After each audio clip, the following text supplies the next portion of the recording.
This past week we went to an IVF doctor, a new IVF doctor, a consultation with him, and I wasn't expecting much. I was expecting what all the other doctors usually do, which is they get a quick synopsis. But all the other doctors, I mean like 2 other doctors, they get a quick synopsis and then they put you on birth control so they can control your cycle, and then after that they just start you on IVF drugs and see what happens. So this doctor was really different than the other ones.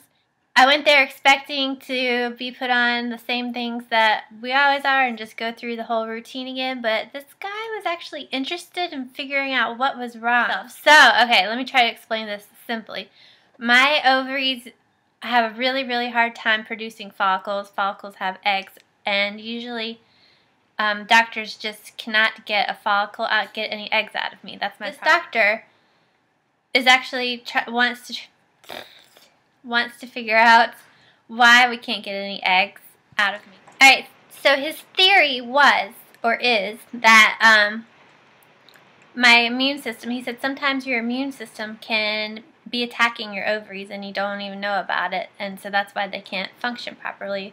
And so I was just, when he said that, my mouth like dropped to the floor, like somebody actually has a reason for this and we're gonna figure that out. I was so excited to hear something new and like an actual theory.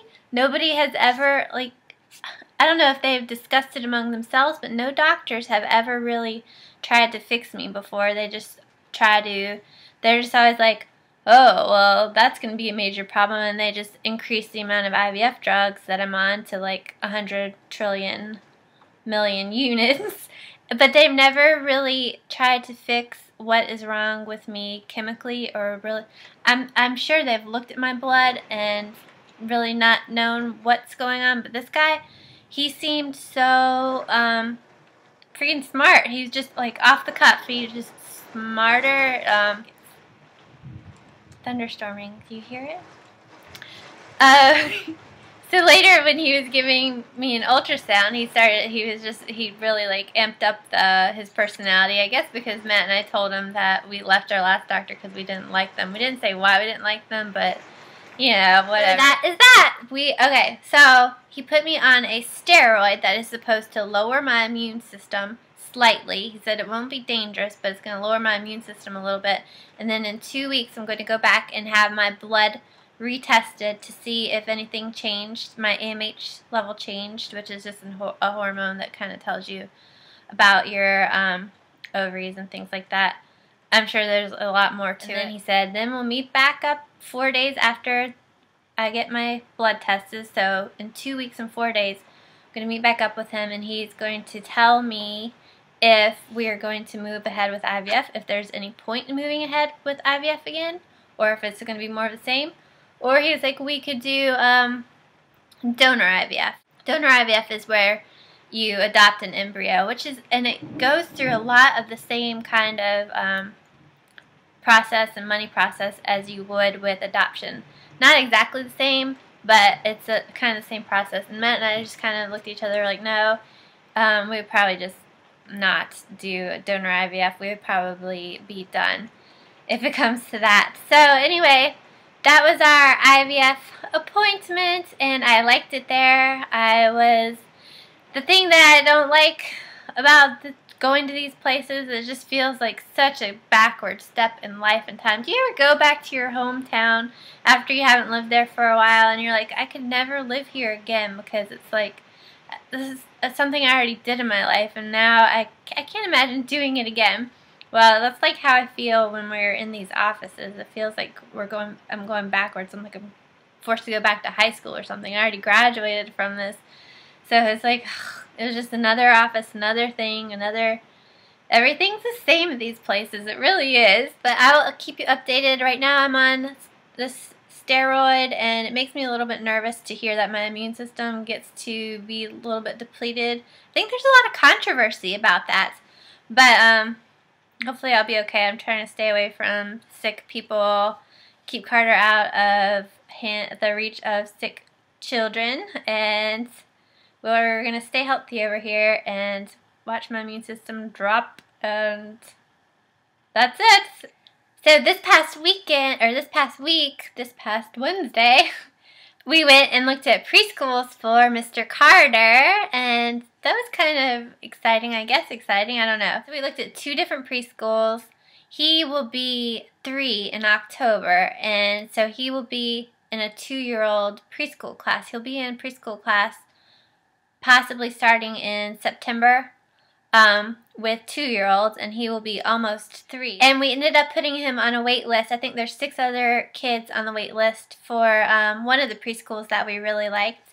And so hopefully he will get in eventually. He might have to wait a month or 2 to wait for the wait list to go down so he can get in the school. But so he will be one of the older children in the class, which I think is okay because you know, it gives you confidence to be ahead instead of behind. He will be a little bit more developmentally ready than some of the other children, but I think that it can really benefit him for the rest of his life to be one of the older kids in his class in school, growing up, things like that. So if not, if he doesn't get in this year, we will just start him next year. It's not a big deal to me.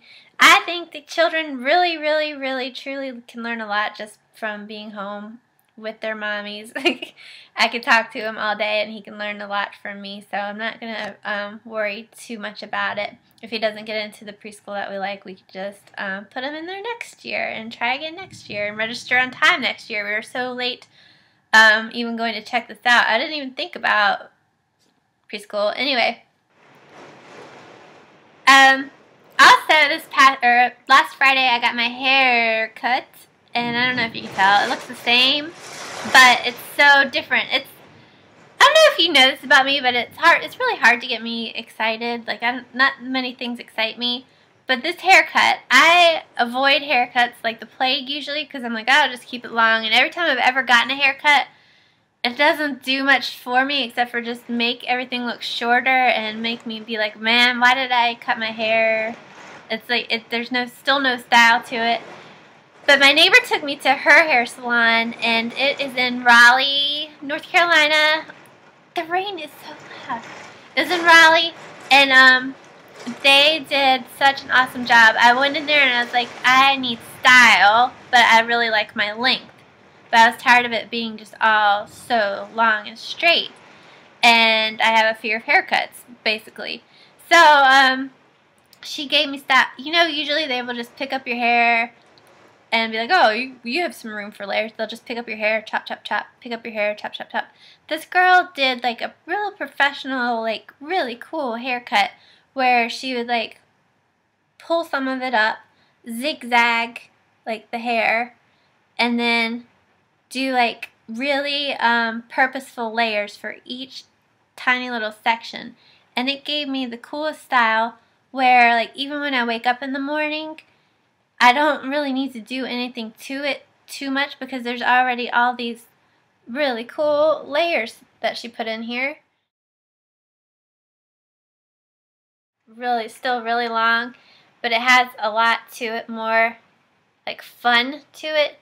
And I can blow dry. I can actually round brush it and have it just like be styled, and whereas before I would just round brush it and it would all just go flat. And I'm horrible with a round brush and a blow dryer. I don't know how to work it, but it's like this haircut is like a round brush for idiots kind of haircut. I thought they did a really good job. I'm so excited, and I'm never happy about haircuts, and I think I'm going to be like a haircut addict now. I feel so much cleaner and cuter. I feel like it's just naturally cute now instead of just hanging.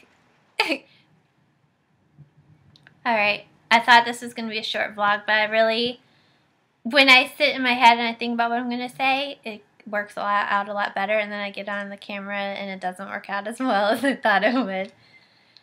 But I'll keep you updated on fertility and all of that stuff, and I'll talk to you later.